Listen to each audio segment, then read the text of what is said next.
Got a little more snow last night. Glory, glory. Oh, yesterday afternoon, I should say. Not a big deal. It's warming up and it's going to rain the next 5 or 6 days, so this will all be gone except for some of the ice pack, I'm sure, underneath will take a while. But hopefully winter will be over now, and with this next, at least on the 10-day forecast, we're supposed to be in the 40s every day, so that will bring us glory. Hey, look at that. Our garlic rows are now uncovered. That's pretty cool. This is where we have our garlic, and my little stick sticking up out of the ground are my high-tech way of marking where the species of garlic changes. So yeah, that's actually the raised areas are my paths. And then I stripped down the grass about 8 inches, and then we filled it up with some topsoil and garden soil and compost and wood chips on top. And I'm hoping all this worked out this year, or is gonna grow well this year. We'll see. It's gonna be an important year for it to do well. And our future pumpkin patch is now starting to show up. This is where we had the pigs. They were doing their handiwork. So we'll put the pumpkins here, growing a lot of pumpkins, and that's probably going to involve some mulch as well, because with our hot summers, it's going to be a lot of water to water this area if we don't have some ground cover. So if we continue to plant things there that are larger in the future, even though we're going to rotate, as far as we're not going to do row crops. If you do row crops with the small little seeds like carrots and lettuces and things like that, the mulch can be a really, really time-consuming endeavor to try to seed back over mulch. You got to get a rake and move it on your rows, and it makes, like, mulch is not a fan of market gardening, or vice versa. Market gardening is not a fan of mulch. But for back to Eden concepts and watermelon, squash, melons, cucumbers, that kind of stuff, mulch can work really well, especially how exposed this area is. Might be something we have to do this year here. We'll see. All right, so now we're over here, and this is where I'll stand at the end. This is where our hoop house is going to be. So I've got the posts concreted in, lined up, concreted in, and then we have, thank goodness I raised this up. So we're raised up here, especially in the front, and that's going to allow me to strip off some of the topsoil where the weed seeds are, and then I don't know if we're going to tarp it before we plant, to try and get some of the weed seeds to sprout, but this will be a controlled environment at some point, so it's just going to be like, every season we're trying to get more and more of the grass and weed seed out of there, and eventually there'll be none, because it should be a fairly enclosed environment, except for when it's really hot in the summer. We have to roll up the sides. So I'm not sure if we're going to use landscape fabric or how we're going to set it up exactly, but it's important to get this up. Obviously, being able to control the environment on the swing seasons, especially for things like tomatoes, which we're really fond of, maybe cucumbers, maybe some of the cut flower she has, we're going to do that. That is a 16 by 48. And once I get that a little further along, I'll bring you all on and we'll talk about that. And the creek is still overflowing everywhere. So creek should not be there, but it is what it is. And actually what I want to do is I want to be able to get excavator and make that a more permanent thing. But I want it to loop back. Let's see if I can get it on here.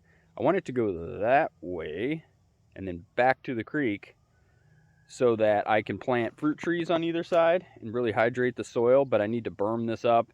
And then right now it's just going even further out into the field, and it's going too close to my wellhead for comfort. I don't want it bringing dirty water down to my wellhead.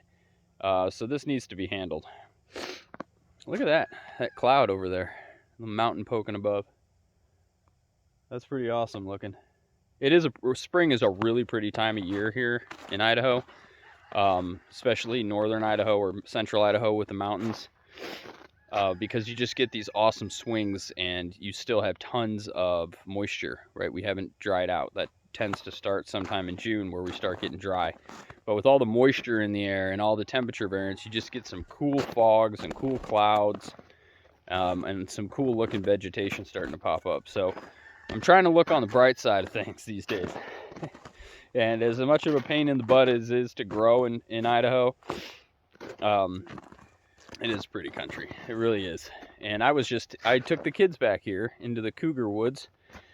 My dog found what it looks to be a baby deer that was killed. So obviously bobcat or a mountain lion got a baby. It could have been a coyote, I suppose. But generally, the coyotes come and they feed on the carcass after one of the cats gets something. Coyotes like to go over smaller game, rabbits and things like that. And deer are pretty quick, and it could have been a coyote, I guess. I'm not going to examine it and find out.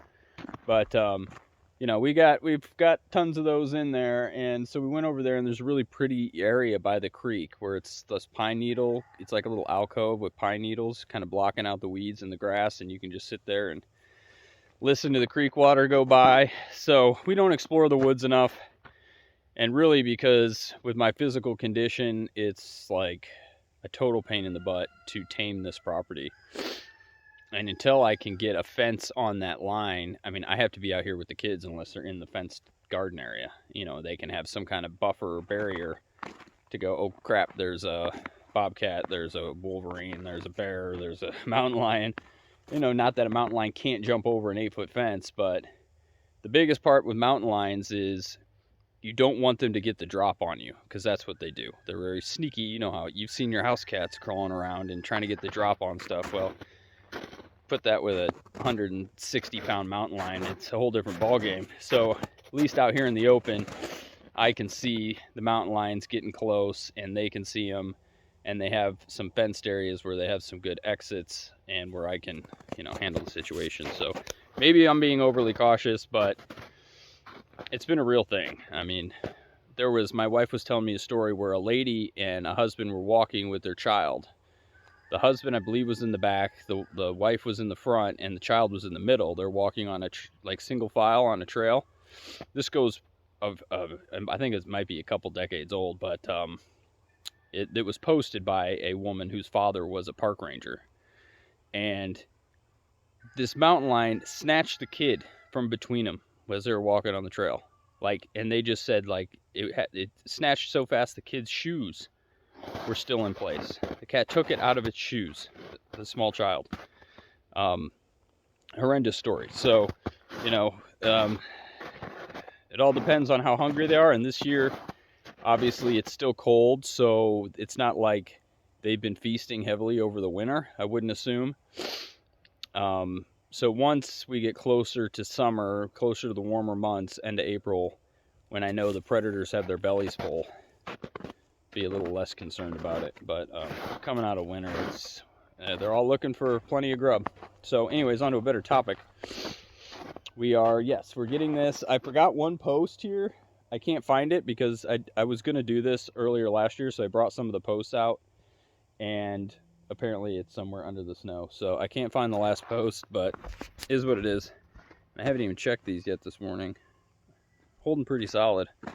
You hate pouring or doing any concrete work when you know it's going to freeze. And we did have a slight freeze yesterday. We were probably down to 30. So I tried to cover up with as much dirt as I can. But there's a lot of moisture in the soil. So these are going to take longer to cure than normally. If I set those in 60, 70 degrees, I would feel fine after 24 hours of putting the hoops on them. But now we're probably looking at 3 or 4 days before I can say I'm not going to mess up the bond by putting stress on the posts. So, first time I built a hoop house, pretty self-explanatory. And actually, so I just did a string on these, and that's not too bad. Not too bad. I strung them up and then had to dig the holes, pour the concrete, but pretty darn straight.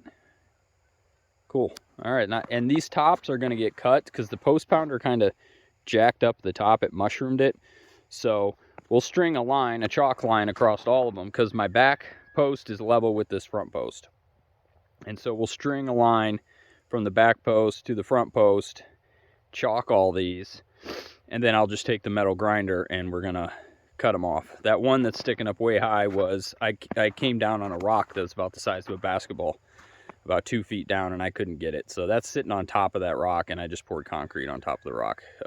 Wasn't worth the time to try to get the pry bar and spend an hour trying to get that huge rock out. It's plenty stable. I put a full bag of 60 in there. So we should be good. You know, just gonna have to hack a little bit off. Yeah, and it's a teeny bit wiggly. So there will be a baseboard along the bottom that is going to, it's a 2x8 treated, that's going to basically horizontally lock all these into each other before I put the hoops on.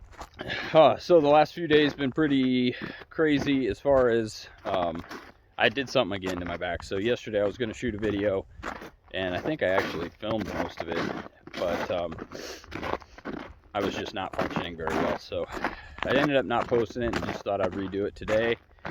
And what I did was I went to the hardware store 2 days ago because I was like, all right, we need to get some of these items because things are starting to really show signs of shortages.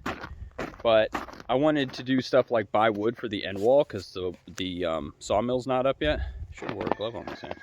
Sawmill's not up, so I wanted to get my wife some wood, not only for the end walls of the hoop house, but I want to build her a actual greenhouse, and I have most of the poly for that.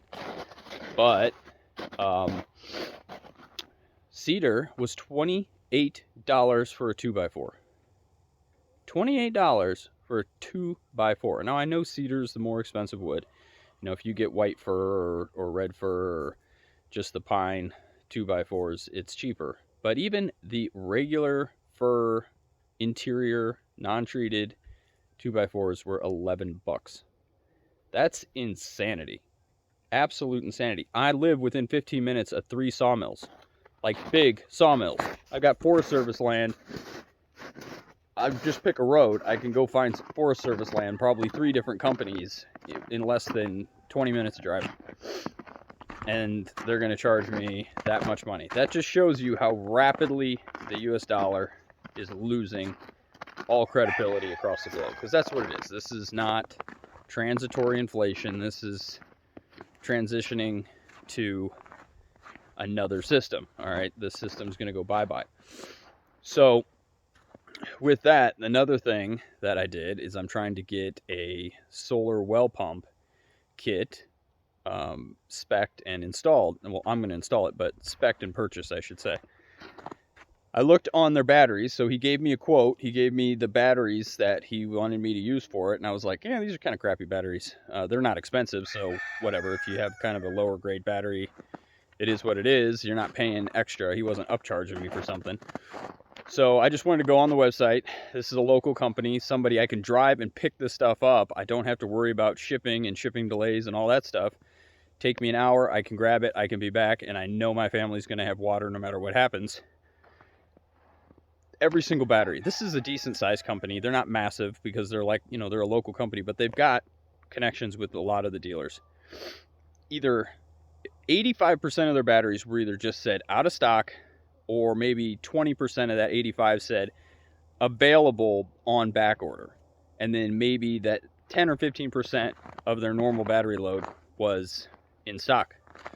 And so what this tells me is, for all you folks who want to get solar, you better get it now, especially if you aren't getting lithium. And lithium is quite a bit more expensive.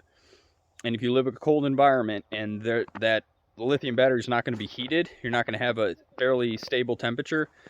One time of those lithium cells freezing, and you basically fused the interior of that battery together. It's, go Google it if you want to know the actual explanation for it. But one freeze event on a lithium battery can destroy it.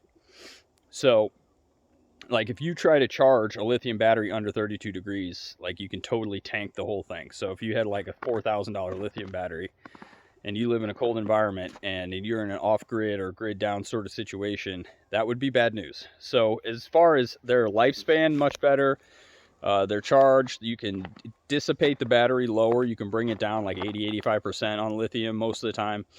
I'm just shooting from the hip on what I don't have anything in front of me, obviously, so do your own research. But a lot of benefits to lithium batteries, but for me, these are going to be sitting in the field. And what good is a lithium battery if it's going to be exposed to, you know, below zero, which we get constantly out here in the field, especially. It gets cold out here exposed in the field.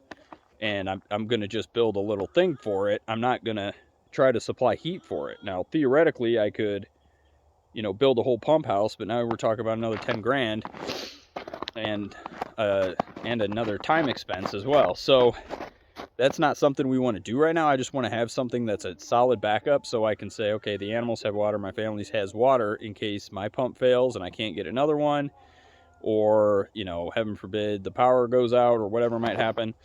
So we just wanted this backup. And I could basically get the solar setup for the same price as one of those like simple hand pumps. And I can get it now. Simple pump, I have to wait 12 weeks. So, and I don't really want to be sitting there in an environment where I have to use that. How much labor are you going to be doing? You're going to be doing tons of labor. An environment where you have lack of power grid, whether that's like on and off or just off. Gas costs 10, 12 bucks a gallon, so you're not using your equipment as much, and that's assuming the gas is even at your closest gas station. And you're forced to use your hand pump. You're going to be wore out. I know I'm going to be wore out. I'm going to be doing all kinds of physical labor in that environment. And the last thing I want to do is do 20 pumps on this giant 4-foot hand pump to get a gallon of water. So when I go to water the pigs, that's 100 pumps to fill up 5 gallons for the pigs, or I don't know what the actual rate is. But, you know, you got to pump it like 40 times just to get the water up to the spout, depending on the depth of your well. And that's going to be in the summer is when it's going to be most importantly, because I can get water from the creek right now. In the swing seasons, I can dip a bucket in the swing seasons and just say, okay, 5-gallon bucket, dip it in there, carry it over here, water the animals. That's totally fine. Obviously, family would have to filter from the creek or the pond. But now we're talking winter, or we're talking dead of heat summer when we have no moisture on the property. And so I'm either going to be hand pumping at 0 degrees, or I'm going to be hand pumping at 95 degrees when all the animals are like, give me water. So after thinking about it, I'm like, even if it comes out to be a few $100 more, now it's electronic. Yeah, it can fail, but I think having double well pumps, I think I'll be okay. Especially, I mean, listen, our gardening will go to all drip and it will go to all mulch in that environment. So it's not like I'm putting some solar pump system on there that's going to be able to like irrigate 4,000 gallons a day. That's not going to happen. Okay. We'll have to make massive adjustments in that time period, partly why we're going to the hoop house too. And we've got to get more carbon on top of all the plants in that environment as well. We could have no exposed earth. We have to go deep bedding. And we've started some of that already. But yeah, fruit trees, things like that. Your whole day is going to be spent watering. It just is what it is, because food will be of the utmost importance. So, you know, after going through that in my mind, I'm like, it's kind of a no-brainer. Spend a similar price tag on something I can go drive and get and not have to manually pump. So moving on from that. Okay, so we'll finish this up here. I've kind of gone rambling on about homestead stuff.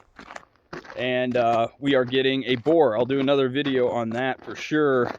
Today doesn't look like it's going to be a great day for me to work on the boar shelter or the pig pen. I've got other stuff to do. I need to go drive and pick up pig feed in anticipation of this boar.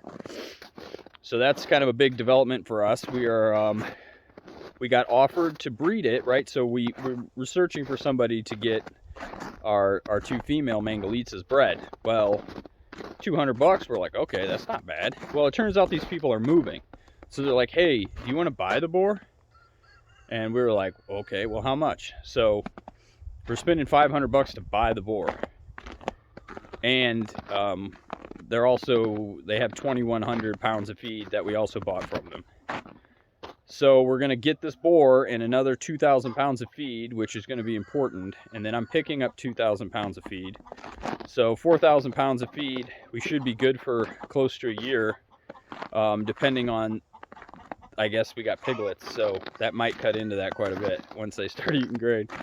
Mangalitas generally have between 5 and 10 pigs. So we are going to sell them as soon as they get off of mama's milk. We're going to sell some probably. Okay, as soon as they're strong enough to be their own herd and go out on their own, you know, sell them in pairs, because we certainly don't want to keep that. But it's a big development because we're going to be able to do that, especially with the way our logistics chains and our food supply is going. We're going to be able to create babies. So we'll be able to create baby chickens and baby pigs, as well as growing food, and that certainly brings our personal food security up a significant amount, as well as the opportunity to sell some of those items as well. So, you know, it's one of those times where if you had let's just say you had 100 grand and it was in the bank, forget starting in 2020, 2021, you now have basically 75 grand. And that's probably a little generous. And if you did that back to like December 2019, so just over 2 years, and you had 100 grand in there, you probably have 65 grand. So this is just the rapid, and obviously you still have 100 grand. It says 100 grand. I'm talking about its intended purchasing power has dropped probably north of 30% since 2 years ago. So what good does it? It doesn't do any good anymore to just sit on cash. Obviously, you need to have enough so that you can pay your immediate bills. You know, radiator blows out in your truck or whatever, and you have to go buy that. But you've got to be able to have stuff, because if you know you're going to need it, just buy it. Absolutely 100% just buy it. If you had 100 grand and you bought used trucks, bought a bunch of 20-year-old used trucks that were running, okay, and you bought 10 of those, you would probably have doubled your money. You would have certainly beat inflation, right? So this is just the crazy stupidity of what it's like to be in a failing monetary system. And I'm not going to go into a lot of the new stuff in this video, but just know this, that none of this will get better in the immediate to mid time period. So over the next 2 to 3 years, none of this is going to get better. Okay, everything's going to have to become more localized, and we'll probably have several botched financial reboots in this whole thing. So being able to, and plus the United States, or the Federal Reserve note, I should say, we don't use dollars, we use Federal Reserve notes. I gotta walk out this way. That's why I came down here to get my wagon. I totally forgot. We use Federal Reserve notes, which are measurements of debt, IOUs, and they're not supposed to be a savings mechanism. This is the lie we've all been taught for so long. It's like you want to accumulate money and put it in a savings account. Well, it's not 1884 anymore, where savers were basically it just made, because we had no inflation back then, right? In some sense, we had deflation, where you went and bought something, you might be better off to buy a better one 2 years from then at a cheaper price. We had a deflationary environment that favored savers. Now it's the exact opposite, because the Federal Reserve note was never meant to be that. They told you up front that their target's always to be 2% inflation. So they're already guaranteeing if you just hold those dollars, you're always going to lose 2% in a best case scenario. Now, obviously, they lie about this, and it's much worse than that, and it has been much worse than that for years. But now it's just really ramping up because we're reaching the end game. So it was never supposed to hold your value or hold your wealth. You should have never thought of like a college savings account for kids. That crap, I'm like, okay, so your kid is 7, and in 11 years they're going to go to college. You're going to start saving dollar bills for them. Well, every dollar you spent, you could have been better off buying just about anything, as long as it was like a real solid, tangible, valuable item, and held on to that for 11 years and then resold it for your kids and then paid for their college, if that was something that was a target. Now, obviously in those funds, they say, well, you could get 4%. I can't get anything anymore. Just back when I was a kid, you could get 5% on a CD, right? And theoretically, you were beating inflation in that. But again, that's all financial witchcraft, in my opinion. But moving on, just saying, so, these items are definitely running out. Way more than just the solar batteries, car parts. These service stations at like your local Ford dealer or Honda dealer or whatever, they don't have any parts, guys. So if you take your car in there, you might, if it's more than a maintenance item, like you're waiting forever. You might get lucky. Maybe they still have some, but they're getting like nothing. And they're just trying to basically keep the jig up themselves, and they're saying, oh, well, it's on back order. You know, we're gonna get it next month, or we're gonna get it in a couple weeks. And they're basically have no idea when they're gonna get it, and they're just hoping like, if we put this request in, hopefully we get this part. And in many cases, lemon laws are going through the roof. So a lot of these new vehicles that were built during the pandemic and have been bought recently are getting lemon lawed out because things are failing, because they were kind of built haphazardly because they were missing parts back then, or they were down staff or down quality control specialists because they were all, you know, trying to spread out their factories and their plants. And so now we have record amounts of lemon laws because things are breaking easier and they can't get parts to replace them. So everything's just, we're just on the cusp of all different kinds of breakdowns. So I guess my point being is that, yes, it's stressful to spend a bunch of money. But as long as it's on stuff you know you're going to have, then in my view, it's worth it.